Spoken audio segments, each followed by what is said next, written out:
principles of Constitutional Law 2. Diba? One is, of course, it has no retroactive effect. The Bill of Rights operate as a limitation of the exercise of the inherent power of the state. Third is there is a hierarchy of rights. No? There are preferred rights over the other. And then another basic principle is that it cannot be invoked against private person. So it can only be invoked against the state, not against a private person or a private entity. Take note of that. These are just general principle. Another one is that the provisions of the Bill of Rights are generally self-executing. No? So meaning the provisions by itself can be a basis of your right or cause of action before the courts. So any violations of the Bill of Rights, sometimes you can just go there to the court invoking these provisions without need of support from an enabling law from Congress or statute. Right? Now, for Section 1, we talk about the persons shall be deprived of life, liberty, or property, the due process of law, neither shall be denied of the equal protection of the laws. So we have the due process clause, and we also have the equal protection clause. For due process clause, we have procedural due process, which deals with notice and hearing, so procedures in the implementation of the law or in the application of law to the subjects or to individuals.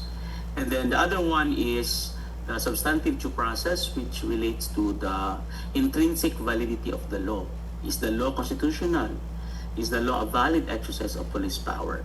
So whether the law is, when you are questioning now the validity of the law, you are now delving into the substantive due process.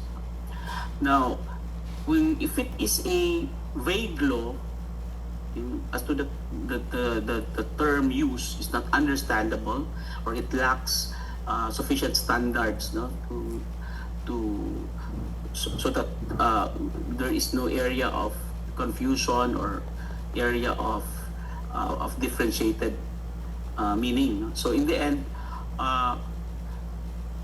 that is actually a procedural due process defect because of the notice. You will not be notified. You will not be informed of what specific acts or what specific item or matters are to be avoided or to be prevented. So, part just a procedural due process. Now, as to substantive due process, we have a basic test to apply: the lawful subject and the lawful means. When you say lawful subject, we're talking about the interest that the law promotes. It can be education, it can be morals, it can be public order, public safety, public health, or it could be the economy. Ito kung pwede ba economy? Pwede siguro economy nga. Now, we're talking of the interest that the state has to protect. And then, as to the test on lawful method, we are talking here of the rational relation of the purpose of the law and the means employed. If the law seeks to promote morality, then are the means provided under the law related to achieving that purpose? So that's one. So will you accomplish that purpose by the implementation of this law, or it is irrelevant? So that's the rational relation with the purpose and the means. And then the second one is that the means is narrowly tailored, or the means employed is not unduly oppressive to parties. So meaning, as much as possible, it will not be too oppressive to persons affected thereby. Maybe the right is regulated, but it should not be more than what is necessary. as to make from inordinate and arbitrary na suffering on the part of the persons involved. Okay, so take note of that. And then you might be asked later in the exam whether or not the law is constitutional. So when you ask whether specific statute or ordinance is constitutional, you can approach it in two ways. Pwede ka maingan nga, it's constitutional because it is compliant with the express provision of the Constitution, or we can say it is constitutional because it passes the test of valid exercise of police power. So pwede ganun, no?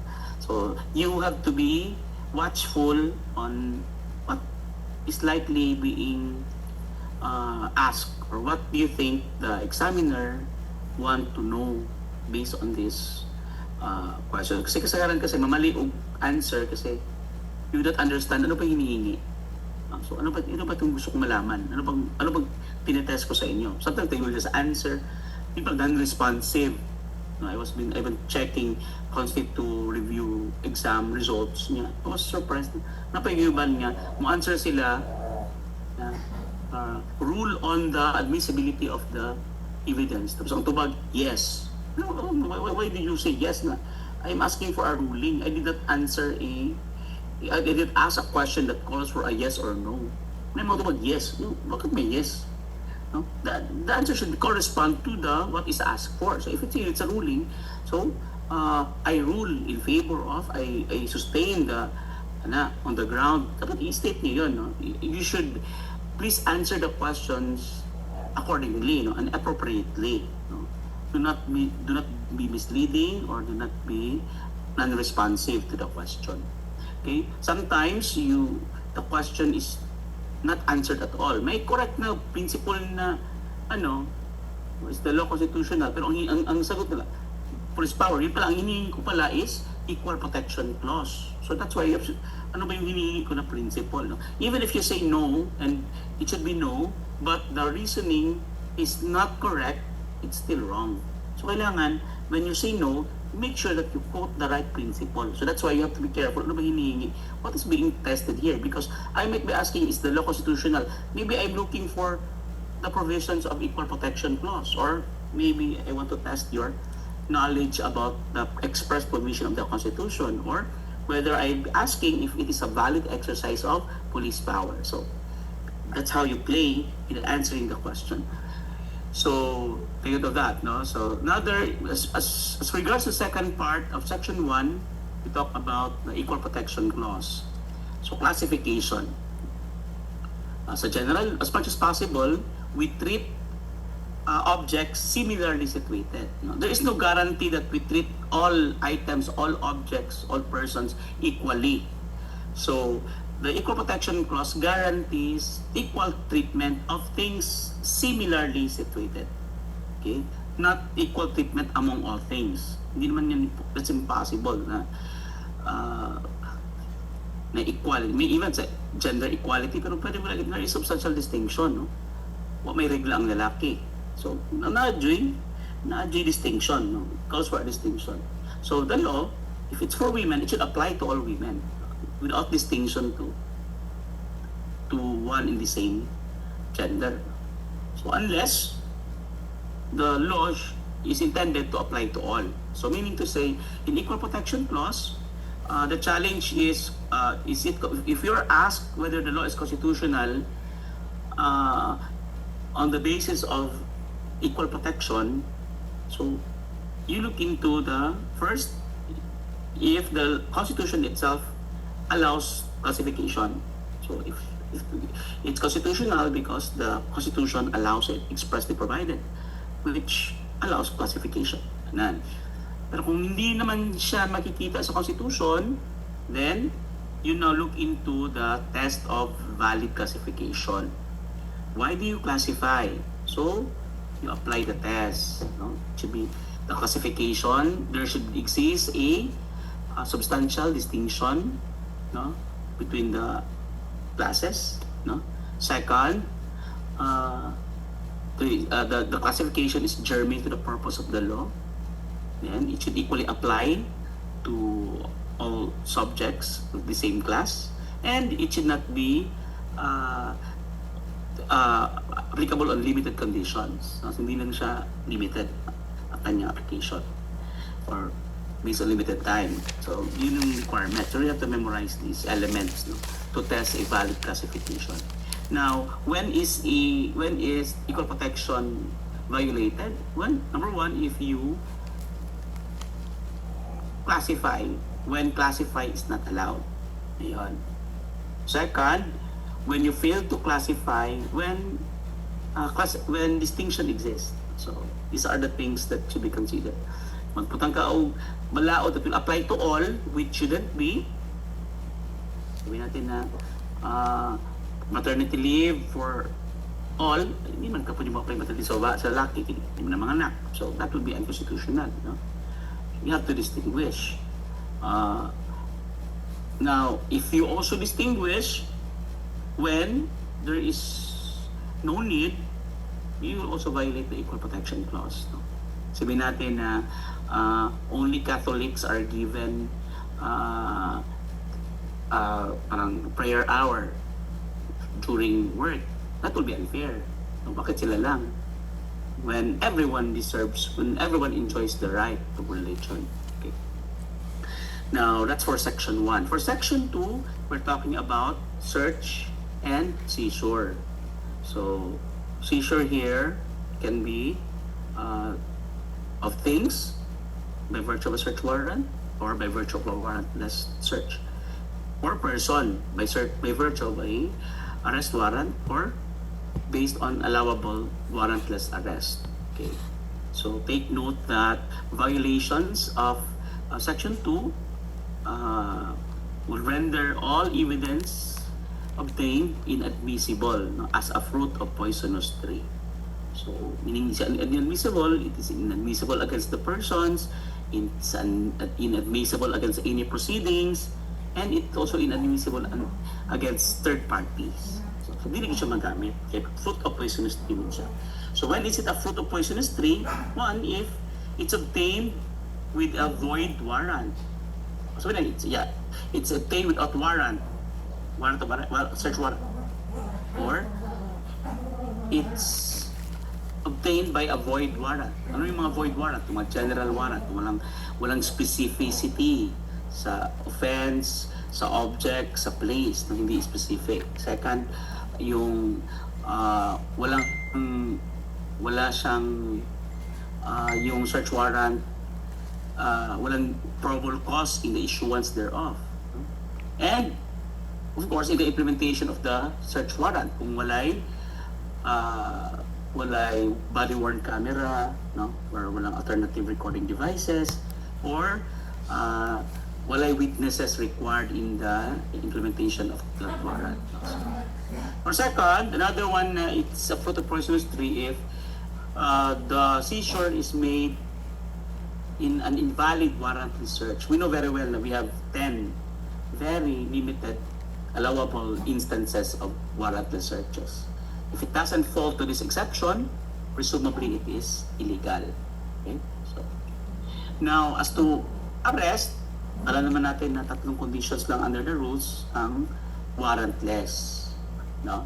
In flagrante, isa, freshly committed or hot pursuit, and the third one is yung escapee, if you are a prisoner or a one with a pending case in court. No? Okay, so take note of these 3 special circumstances.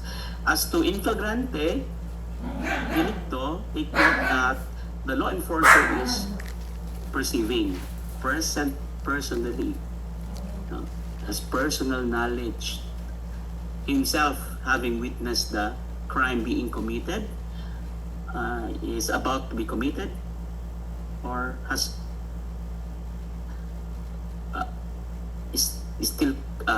committed it. Nakita niya. No? So that's the condition in flagrante delito, caught in the act. On the second allowable warrantless arrest, yun yung freshly committed rule. We know the requirement there, no? The law enforcer is not present, but there is probable cause to to believe, based on his personal knowledge on the facts and circumstances, no, that the person to be arrested has in fact committed the offense, no. So that's the requirement, has just been committed. Time element is 12 hours. Beyond that, you could not arrest the person. How will you arrest the person?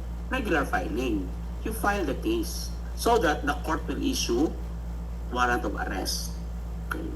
So, meaning, lampas na og 12 hours ang commission of the offense, di na pwede manakop si police officer. Dapat na i-complete, mag-case build up na, mag-investigation na, and then, mag-file na o complaint before the fiscal, tapos mag-file ang fiscal of information sa court, kung naan na siya nakita ang probable cause for indictment, issue the solution, and then the court now may issue warrant of arrest so that the enforcer will arrest the accused.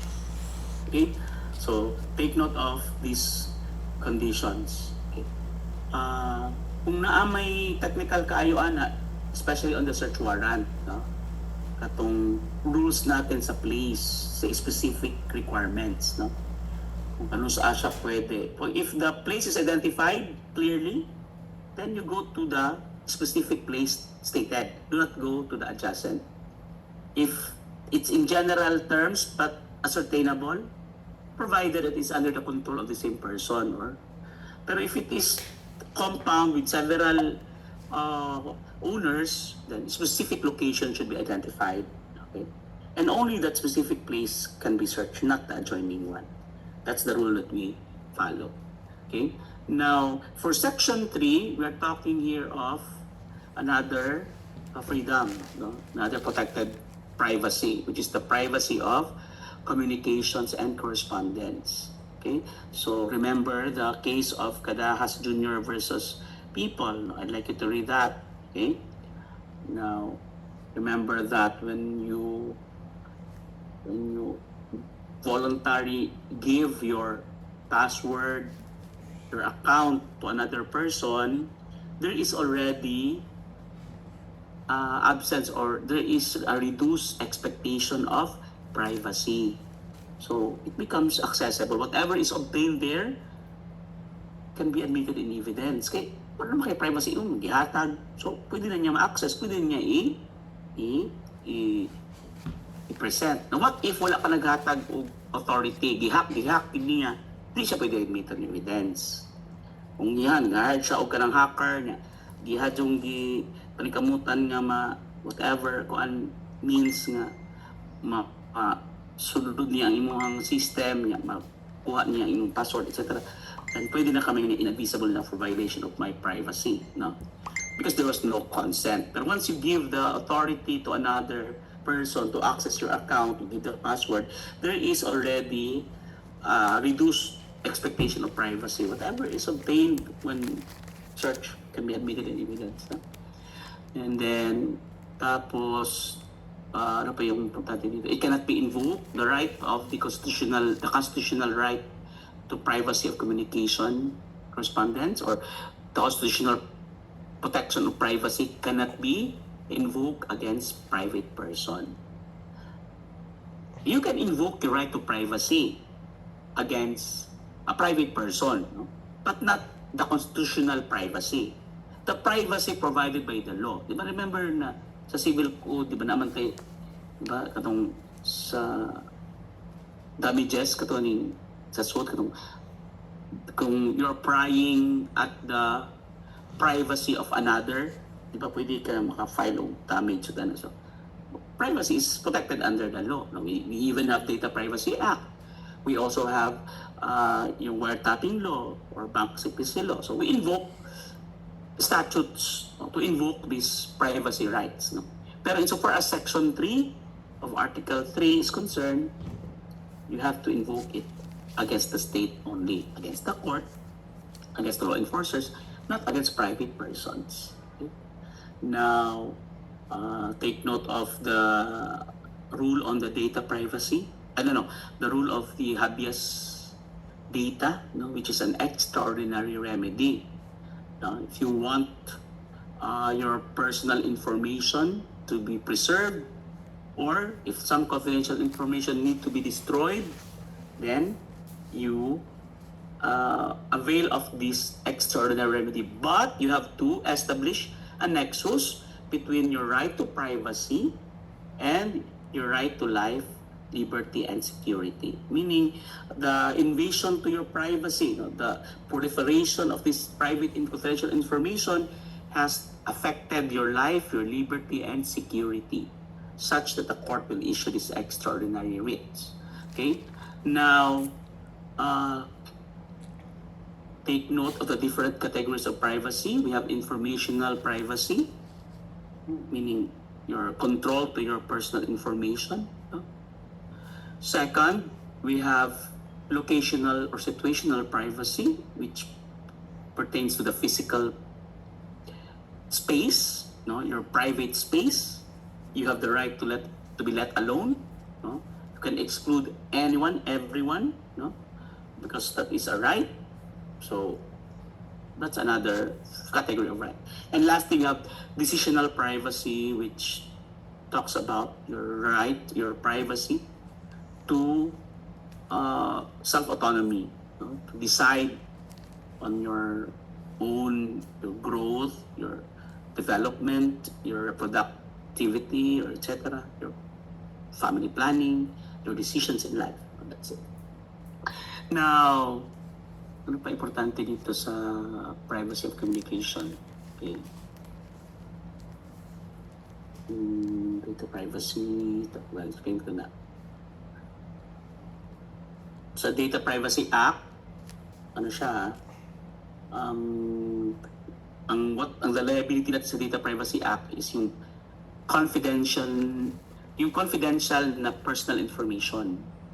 Now, if you are the processor and the custodian of this data, you cannot disclose it to third person. Although may exception naman, no? Pero if you disclose it without the written consent of the owner of the information, you will be criminally liable and of course civilly liable for damages. Take note of that. No? And whatever is obtained there in violation of this are fruit of poisonous tree. It cannot be admissible in evidence. Next, we are done with section 3. We go to section 4, which consists of several rights. No? The right, another fundamental right, the right to freedom of the press, of speech, expression, the press, and to peaceably assemble and petition the government for redress of grievances. No law shall be passed abridging this freedom. No? Pero we know very well that these rights are not absolute. No? It is subject to certain restrictions, allowable restrictions.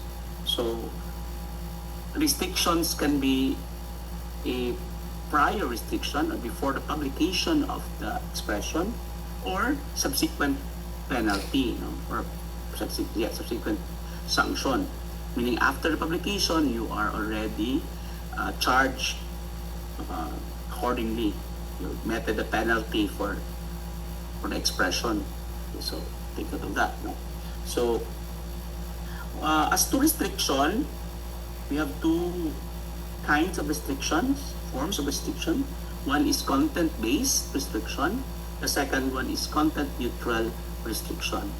For content-based restriction, we are talking here of any law or action that restrain, limit, regulate, control the expression because of the content itself. Okay? So, sabihin natin bawal criticize sa government. Example lang. Of course, we're talking now of the content kasi you're not criticizing. So, that is content-based restriction. Now, if you do that, if there is a restriction, you apply the strict scrutiny test because the Constitution is very clear. No law shall be passed abridging. Dapat walang batas. Bakit kailangan? So, you have to apply the strict scrutiny so that the restriction can be validated or can be justified. So in strict scrutiny, remember the distinction between strict scrutiny, intermediate scrutiny, and rational basis test. So in strict scrutiny, you have to satisfy the first one, the compelling state interest. So there has to be a compelling state interest, no? Which is equivalent to clear and present danger. Okay. The second requirement is it should be narrowly tailored. So it will not unnecessarily sweep away other rights. No? So and there's no other way to achieve that interest except this. So ganun dapat. No? It should be narrowly tailored. The presumption there is it's unconstitutional. The burden rests upon the state because you are prohibiting the exercise of freedom of the expression itself. So that's why we have a very high standard to satisfy. Now, if it's the other form of restriction, which is content neutral, meaning it has nothing to do with the meaning or the content of the expression itself, but it has something to do with the time, place, or mode. So, example, bawal ka mag singgit-singgit o bawal ka mo singgit o ano ba yung bum joke, diba? May batas na yun, bawal ka magsinggit o may mga bum joke sa airport, no? Or magsinggit o sunog sa isa ka sinihan in a closely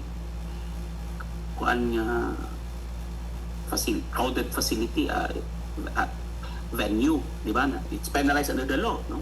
Now, is that content neutral or content based? It's content based. Kasi sunog, di ba? Or bomba, di ba? Content yan, no? So you apply the strict scrutiny test. Anong bawal mo kung yung bomba? Yan, lahat man ng bomba kung ginamin, bomba man sa katol, bomba man sa... So, because you apply the strict scrutiny test. Is there a compelling? Yes! Public safety. Can you imagine the terror that you cause to the people pag once mag-joke-joke ka na? Diba? Na makuyapan, na mamatayin sa nervyos. So, you apply the strict scrutiny test. Pero sabihin mo lang na bawal mo singgit o kusog sa airport. So, it has nothing to do with the content. It's the manner. So, that is content neutral. Presumption is, okay na, bawal din. Ayun, hilong din na sa airport, palis turbo ka. So, it's intermediate scrutiny test lang. You only prove that it's constitutional. Presumably, the state will only prove that there is a substantial or important interest to be protected, and the means are significant to achieving this purpose. Yun lang yung i-prove. Mababa lang siya na standard. Okay? So, I think that's important to that, no? To that, insofar as this expression is concerned. As regards the assembly, to peaceably assemble, the right to peaceably assemble and petition the state for redress of grievances, kana mag-rally na, meron tayong batas governing it. But take note that the standard we apply is still the same, which is the clear and present danger rule. People should be allowed to go to street to demonstrate. That's the right. The only way you deny them, deny their application, deny the exercise is you satisfy the clear and present danger standard. There has to be a clear and present danger, not an anticipated, not a perceived danger, but an actual, clear, present danger. So, the application for permit cannot be denied by the local chief executive or by the permitting authority on the basis of an anticipated disorder reaction. Tungod lang kayo nagtuo siya nga magkagubot, di niya tagaan og permit. That's wrong. No? That's heckler's veto. That is prohibited. That's unconstitutional because there is no clear and present danger yet. Okay? So meaning to say, there has to be maximum tolerance. Allow. But the state will have an interest or the right to disperse the demonstration when there is already a clear and present danger. Kasi during SONA, di ba na may mga FPG, Ano ba yan? Magbilukbukay na. Anong ina-disperse naman sa mga pulis? Kaya nagsunog-sunog naman, na magnakuyapan sa baho, etc. Tapos naanay mga meron ng mga botilya nga nagalupad, nga bukol, na magdugo-dugo ng mga nagrally. So, we will not wait for life to be, to be endangered. Police officer is now clothed with constitutional authority na to disperse the exercise of these rights because there is already a clear and present danger. Right? So, considering that, I think gamay lang kayo time na bilin. That covers for the exam. No? So, I'll take a charge for that. Reading all the slides. We will not go out of the slides naman but in our examination. Gamay-gamay na ko itong mga 12 items na to, 13 items na to. Okay? So, kaya rin nyo ito tiwason in 2 hours or 3 hours. Now, for next week, we will proceed further to a new topic which will be in midterms already, which is Section 5, the right to religious freedom. And then, if we are done, proceed tayo sa Section 6, and then, so on, until the examination, then afterwards, proceed tayo sa next, so that we can finish earlier our coverage for this second semester in the subject. Okay? So, we call it a night. Thank you for... Naka-attendance na ba ta? Mary? Yes, attorney, nag-screenshot na po. I'll send it to you. Okay, thank you. God bless everyone. We call it a day. And until next week for face-to-face na discussion. Bells. Bye. Ciao.